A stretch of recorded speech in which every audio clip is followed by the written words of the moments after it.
Let's get this off. Right. How you doing? Good, good. Thanks for having me. I am going to, for Bill, because Bill's working on the Iliad, aren't you, Bill? So I'm going to do the Siege of Troy in 9 minutes. In rhyme. That's what I'm going to do. It goes like this. Now, the Trojan War was a right ding-dong. It's a very English expression, that. It was a right ding-dong, and it took 9 years to wage. And the stories told of that battle bold would fill many an epic page. And that's all very fine. But in these modern times, we're running around in all directions. So I tell this tale not on true epic scale, but in convenient, fun-sized sections. Now, Paris was a lad who had done nothing bad, but it was said that he would bring Troy ill. So the oracles of Troy sent him off as a boy. They left him on his own up a hill. And so, although he grew, there was little Paris knew about life and the charms of the fair sex.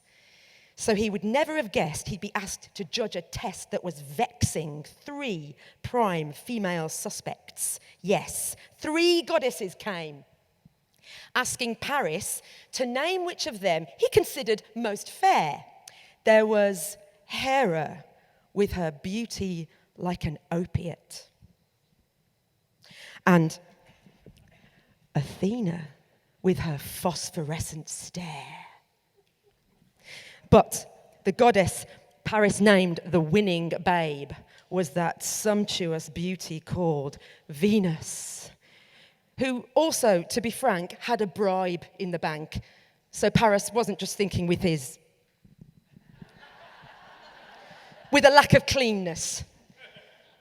So Venus brought Paris back to Troy, and she declared him as the king's own son. And her bribe also meant that to Greece he'd be sent, where Venus said there was a wife to be won. So as his ship set sail, Paris felt he could not fail, for such dreams, they're the cargo of youth. But the oracles of Troy, their hearts sank as they watched, weighted down with the future truth. But as the waves whipped by, Paris, he could not believe this amazing change in his life. And as the sun set over the gold-capped sea, he just spent the time dreaming of this future wife. And with Venus's breath blowing hard on his sail, Paris soon saw a great rocky beast rearing up from the waves. Was a proud ancient land. Yes, folks, Paris had arrived in Greece. Now, Helen,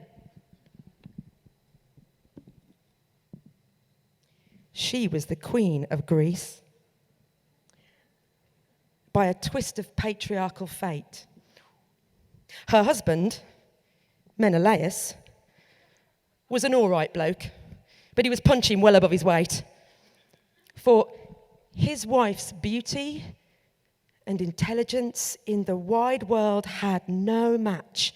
And a wise king knows he's got to be on his toes when his missus is such a prize catch. But when Paris, the beauteous Trojan prince with his eyes as delicious as sin, greeted Greece's shores with a fanfare of oars, Menelaus just invited him in. And when Paris's eyes locked with Helen's, he felt his heart fill right to the brim. And the love-starved queen thought that she'd never seen such an edible man as him. So the two were in love, and to fate's sharp teeth they would yield like a ripened peach.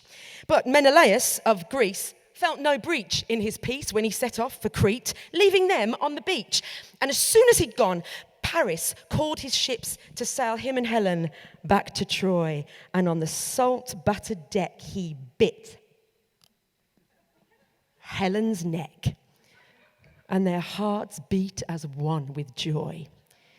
Now, they were welcomed to Troy by a sumptuous feast and dancing and wild, crazy bands, but the oracles of Troy all had an early night. They sunk their heads in their hands because Menelaus was now a cuckolded king. And it pierced him to the core. So he called all his men and he kitted them out. And he said, right now, Troy, this means war!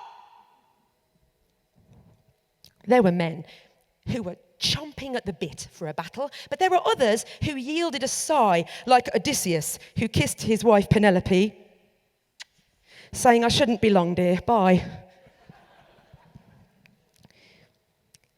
When the Greeks arrived at Troy, they found Troy encased in a 6-foot thick city wall. So they plundered some towns, and then they settled down for what you and I would now call the long haul, because they did what they could, but it came to no good. This was a siege, and it became interminable. Because despite all the Greek rocks and natural shocks, those 6-foot city walls were impermeable. 9 long years passed. And for Helen, it wasn't exactly a honeymoon either. She blamed herself for the war that had come to Troy's door, and she wouldn't give Paris a breather. We are cursed, she said. And what is worse, they say my fate lies with Menelaus, and if I don't go back, someday the Greeks will attack, and they won't spare a soul when they slay us. But as soon as she'd spoken, the Greek camps were broken, and half of the ships turned to go. Ha! We've seen them off, Paris said with a scoff. Tell me, what do those oracles know? But those ships had just hidden behind some big boulders nearby because Odysseus had sent them. He had a plan. Let we who are left make a structure of deft craft to hoodwink every Trojan man. So they fashioned a horse. You knew that, of course. That would hide more than 50 soldiers. And when they'd slipped inside, all the rest said goodbye, and they sailed off to hide behind those big boulders. Now, when the Trojans saw no Greeks left at their door, they erupted in wild celebration. But the oracles, every single one of them, handed in his or her resignation because the horse was taken into the city gates, wasn't it? As a glorious spoil of battle. It's a wondrous icon to victory, said the Trojans, not some dodgy bit of post-siege chattel. Oh, we don't like this, all the oracles hissed. But no matter how they hollered and stammered, those Trojans were far too vainglorious to hear. They went off conquering to get hammered. And so the oracles left, and the Trojans all slept, and the town was in a drunken slumber when the door in the belly of the horse opened up, disgorging men in murderous number. They signaled to those great big boulders, and the Greek ships glid back into port, and as every sleeping Trojan was slain, Menelaus saw that Helen was caught. And looking back from the deck at a burning Troy, Helen felt her heart drain dry of tears.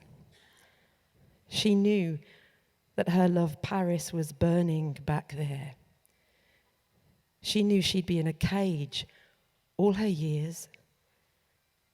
And so, my dear friends, this tale timely ends on a note of sadness and remorse. But every tale has its moral, universal and true. And Bill, you know what this one is, of course. It's that one must expect some domestic unrest when deciding to cuckold one's spouse. And whatever you do, never, ever bring a gift horse in the house.